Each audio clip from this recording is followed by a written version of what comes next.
5 ওয়াক্ত নামাজ নির্ধারিত সময়ে ফরজ করে দিয়েছি। ও জওয়ানেরা, যুবকেরা, নামাজের ভিতরে বাইরে 13টা ফরজ, তার ভিতরে একটি অন্যতম হলো ওয়াক্ত হওয়া। ফজরের ওয়াক্ত এখন কত? 4:50-51। আপনি যদি 4:30 ফজরের নামাজ পড়েন হবে ভাই? হবে না। ফজরের ওয়াক্ত শেষ হয়ে যাচ্ছে 6:15-17 সময়। এখন কেউ যদি 6:30 নামাজ পড়ে হবে? এজন্য নির্ধারিত সময় ওয়াক্ত হওয়া, জোহরের ওয়াক্ত, আসরের ওয়াক্ত, ফজরের ওয়াক্ত, এইটা হলো একটি অন্যতম ফরজ।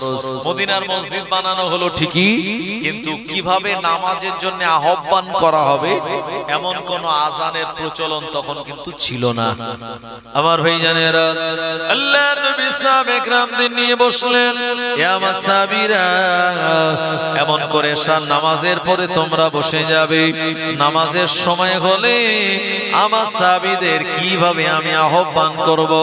আল্লাহ নবীর একজন সাহাবী বললেন, ইয়া রাসূলুল্লাহ, হাবিবাল্লাহ, নামাজে যখন সময় হবে এ সময় আমি দফ বাজাবো।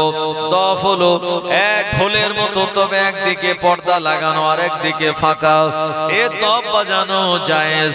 আমার ভাইজানেরা, ওই সময় সাহাবী বললেন, হুজুর আমি দফ বাজাবো। এই আওয়াজ শুনে সাহাবীরা বুঝতে পেরে যাবে নামাজের সময় হয়ে গেল। আল্লাহর হাবিবের এই মতটা পছন্দ হলো না। আরেকজন সাহাবী বললেন, ইয়া রাসূলুল্লাহ, হাবিবাল্লাহ, নামাজের সময় হয়ে গেলে আসসালাত আসসালাত এই কথাটা মদিনার অলিতে গলিতে বেড়াবো বলে বলে, তাতে মানুষ বুঝতে পেরে যাবে নামাজের সময় হয়ে গেল। আরেকজন সাহাবী বললেন, ইয়া রাসূলুল্লাহ, হাবিবাল্লাহ, নামাজের ওয়াক্ত হয়ে গেলে আমি একটা লাঠির আগায় কাপড় জ্বালিয়ে, কাপড় জড়িয়ে পেট্রোল বা তেল দিয়ে আগুন লাগিয়ে দেব। আগুনটা যখন উপরের দিকে উঁচু করব, মদিনার মানুষেরা দেখে বুঝতে পেরে যাবে এখনই নামাজের সময় হয়ে গেল। ও আমার ভাইজানেরা, এই তিন মত নবীজির পছন্দ হলো না। আলোচনা ইনকমপ্লিট রেখে যে যার মতো ঘরে চলে গেলেন। নবী আমার হুজরা মুবারাকে চলে গেলেন। ওদিন রাতের বেলা নবীজি আমার তাহাজ্জুদের নামাজ কালাম পড়ে ঘুমিয়ে পড়েছেন। আল্লাহর হাবিবের স্বপ্নের ভিতরে জিবরাইল আলাইহিস সালাম আসলেন। আসসালাতু ওয়াসসালামু আলাইকা ইয়া রাসূলুল্লাহ, আসসালাতু ওয়াসসালামু আলাইকা ইয়া হাবিবাল্লাহ।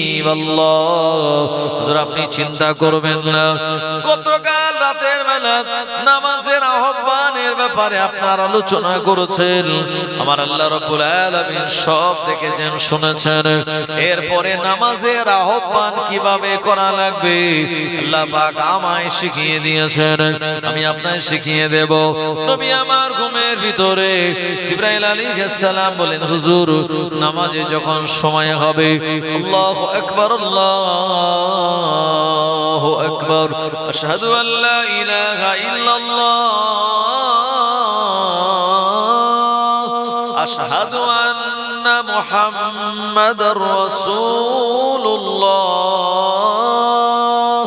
হাইয়া আলাস সালাত,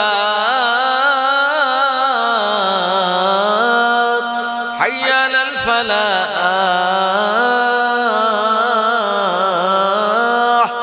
এই কথাগুলি দুইবার করে বলবে, এটাই হবে নামাজের জন্য